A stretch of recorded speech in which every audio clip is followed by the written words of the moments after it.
जय माता दी दोस्तों, कैसे हैं आप सब। चलिए जानते हैं आपके पार्टनर इस टाइम आपके लिए क्या सोच रहे हैं। क्या जो फीलिंग आपकी है उनके लिए, क्या वही आपके पार्टनर की फीलिंग भी आपके लिए सेम है या वो कुछ और सोचते हैं। चलिए जानते हैं। वीडियो पसंद आए तो लाइक शेयर फॉलो ज़रूर कीजिएगा। एनर्जी को क्लेम करने के लिए thank you divine, thank you universe लिखकर आप एनर्जी क्लेम कर सकते हैं। यस, देखिए आपके पार्टनर जो हैं वो भी आप ही के बारे में सोचते हैं और अब आपके जो रिलेशन से रिलेटेड वो कुछ ऐसा डिसीज़न लेने वाले हैं कि जो आपके लिए फेवरेबल रहेगा। और अब तक अगर वो आपके लिए कुछ एफ़र्ट नहीं कर पा रहे थे या उनके एफ़र्ट्स को देखकर आपको लग रहा था कि इनके एफ़र्ट इतने नहीं हैं जितना कि आपकी तरफ से एफ़र्ट्स होते हैं इस रिलेशन के लिए, तो अब आपके लिए ये एक गुड न्यूज़ है कि आपके जो पार्टनर हैं वो आप ही के बारे में सोच रहे हैं और उन्हें अब ये एहसास हो गया है कि अगर इस रिश्ते को उन्होंने चलाना है, अगर इस रिश्ते को रखना है तो उन्हें एक डिसीज़न लेना ही पड़ेगा। और ये डिसीज़न लेने का टाइम आ चुका है क्योंकि डिवाइन जो है वो ऐसे हालात बना देगी, ऐसे सर्कमस्टांसेस उनकी लाइफ में आएंगे कि उनको ये डिसीज़न लेना ही पड़ेगा जो कि आपके लिए फेवरेबल होगा और आपकी तरफ उनको पुश करेगा।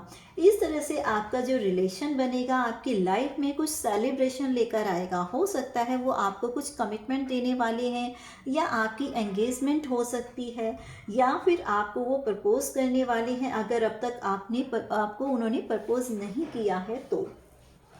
साथ ही अगर आप लोगों का ये रिलेशनशिप अगर एंगेजमेंट में बदल जाता है, अगर आपसे उनके प्रपोज वो आपको कर देते हैं या एंगेजमेंट हो जाती है तो आपका ये रिश्ता आप दोनों की लाइफ में ग्रोथ लेकर आएगा, सेलिब्रेशंस लेकर आएगा और आपकी लाइफ जो है बहुत स्मूथली चलेगी। और इस चीज़ से आपको अब काफ़ी ज़्यादा वो रिलीफ फील कर रहे हैं वो, क्योंकि अब तक इस स्ट्रेस में थे कि औरों के कहने में आकर अगर वो कुछ और डिसीज़न ले रहे हैं या फिर आपको छोड़कर किसी और को चूज़ कर रहे हैं तो वो उनको हर्ट कर रहा था और वो एक ऐसा डिसीज़न नहीं ले पा रहे थे जो उनको हैप्पीनेस दे।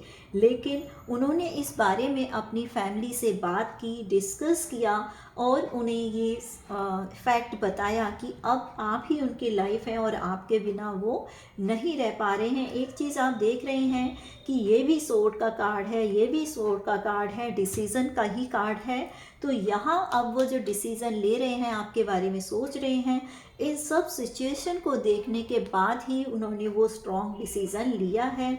और अब ये जो डिसीज़न के कारण जो उन्होंने पहले लिया था और वो उनको हैप्पीनेस नहीं दे पा रहा था, उसके कारण वो अपने आप को काफ़ी डिप्रेस फील कर रहे थे और इस बात का उन्हें रेग्रेट भी हो रहा था। बहुत ज़्यादा ओवर थिंकिंग वो इस चीज़ को लेकर कर रहे थे, रेग्रेट फील कर रहे थे कि उन्होंने इस बारे में डिस्कस क्यों नहीं किया या अपना डिसीज़न क्यों नहीं रखा, क्यों किसी और के इन्फ्लुएंस में आकर उन्होंने अपना डिसीज़न लिया था। इसके कारण उनकी लाइफ में काफ़ी सैडनेस आ गई थी। ना ही वो अपनी लाइफ को खुश रख पा रहे थे, ना ही अपनी फैमिली को खुश रख पा रहे थे और आपसे दूर रहकर उन्होंने जो एक अपनी लाइफ की कल्पना की थी आपके साथ, वो उन्हें ना मिल पाने के कारण वो बहुत स्ट्रेस में थे। उन्हें ऐसा लग रहा था कि जैसे उनकी लाइफ से सब कुछ ख़त्म हो गया है। लेकिन अब जब इन चीज़ों को उन्होंने रियलाइज़ किया और अपने डिसीज़न को उन्होंने रियलाइज़ किया कि उनका लिया हुआ डिसीज़न दूसरों के इन्फ्लुएंस में वो गलत साबित हो रहा था, उसका उन्हें रेग्रेट फील हुआ और अब वो आपके बारे में ही सोच रहे हैं और जल्द से जल्द आपकी लाइफ में वापस आने के लिए उन्होंने एक स्ट्रॉन्ग डिसीज़न ले लिया है। अब वो इस डिसीज़न पर अगला स्टेप उनका क्या होने वाला है, क्या वो एक्शन लेने वाले हैं, चलिए जानते हैं। यूनिवर्स बताइए कि मेरे व्यूअर्स जो हैं उनके पार्टनर जो उन्हीं के बारे में आप सोच रहे हैं, उनका नेक्स्ट एक्शन क्या होने वाला है, क्या वो एक्शन लेंगे। पेज ऑफ सोर्स और 7 ऑफ कप। देखिए अब उनका जो एक्शन होगा वो यही होगा कि चाहे उनकी राह में कितनी भी प्रॉब्लम आए, कितनी भी अड़चने आए, वो उन सब को छोड़कर अपने डिसीज़न पर अडिग रहेंगे और अब वो आपके साथ ही अपने रिलेशनशिप को आगे बढ़ाएंगे।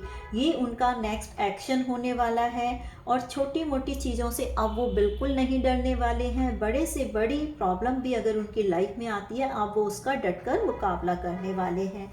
साथ ही देखिए आप कि अगला उनका एक्शन ये होने वाला है कि इतने सारे उनके पास जो ऑप्शंस हैं, उनमें से वो सिर्फ आपको चूज़ करने वाले हैं, क्योंकि इतने ऑप्शंस होने के कारण उनके अंदर एक तरह से नेगेटिविटी आ गई थी, क्योंकि वो समझ नहीं पा रहे थे कि उन्हें क्या करना है। और अपने आप को जब वो पहले स्ट्रेस फील कर रहे थे, सो नहीं पा रहे थे, बट अब उन्होंने जो डिसीज़न ले लिया है कि वो हर प्रॉब्लम का हल निकालेंगे और हर प्रॉब्लम से लड़कर भी आपके बारे में सोचेंगे, तो उन्होंने सबके ऊपर आपको चूज़ किया है। और यही उनका डिसीज़न है कि कितनी भी प्रॉब्लम आ जाए, अब आप ही उनके लाइफ पार्टनर बनेंगे। और अगर आप मैरिड हैं तो अब तक आपकी लाइफ में ये जो सारी प्रॉब्लम्स आ रही थी, तो अब उन प्रॉब्लम्स को अंडरस्टैंड करने के बाद में कि उसका मेन रीज़न क्या था, उनका उन्होंने रूट कॉज जाना है और अपने अंदर भी थोड़े से उन्होंने चेंजेस लेकर आ रहे हैं। और अब ये उन्होंने डिसीज़न लिया है कि आपके साथ वो इक्वली गिव एंड टेक वाला रिलेशन रखेंगे, आपके इमोशंस को समझेंगे और आपके साथ इमोशनली कनेक्टेड होंगे। साथ ही आपको ये कहा जा रहा है, अब उन्हें समझ आ गया है कि भले ही कितने भी लोग उनकी लाइफ में हों, भले ही कोई भी रिलेशन उनके साथ हो, लेकिन आपके बिना वो अधूरे हैं और आप नहीं तो उनकी लाइफ में कुछ नहीं है। इसलिए सबके यूपर वो आपको चुनने वाले हैं। तो नेक्स्ट एक्शन उनका यही होगा कि वो आपके पास जल्द से जल्द आएंगे। चलिए देखते हैं कि यूनिवर्स की ब्लेसिंग क्या है आपके लिए, क्या यूनिवर्स कहना चाह रहे हैं आप इस रिश्ते के लिए। देखिए यूनिवर्स का भी एक इंडिकेशन आ गया है कि अब तक जो आपकी रिलेशनशिप अगर ठीक नहीं चल रही थी, तो अब टाइम आ गया है कि अब आपकी रिलेशनशिप में वो ऐसा दौर लेकर आ रहे हैं जो देखिए अगर वो डिसीज़न लेंगे आपके पार्टनर, तो ये आप देख रहे हैं कि डिवाइन की तरफ से ही वो टाइम आएगा कि आपके जो रिलेशन में अब तक वो चीज़ें नहीं ठीक चल रही थी, अब वो ठीक होनी स्टार्ट हो जाएंगी। तो डिवाइन की ब्लेसिंग यही है कि अपने इंट्यूशन को आप जागृत करें, अपनी इंट्यूशन को माने। अगर आपका दिल कह रहा है कि आप जितने भी प्रॉब्लम आपकी लाइफ में आनी थी आ गई और अब खुशी के दिन आने वाले हैं और अब आप अपने पार्टनर के साथ जुड़ने वाले हैं, डिवाइन आपके ऊपर अपनी ब्लेसिंग्स ला रहे हैं, तो इस चीज़ को क्लेम कीजिए। Thank you divine, thank you universe लिखकर आप एनर्जी क्लेम कर सकते हैं। वीडियो पसंद आए तो लाइक शेयर ज़रूर कीजिएगा। Thank you so much, bye bye.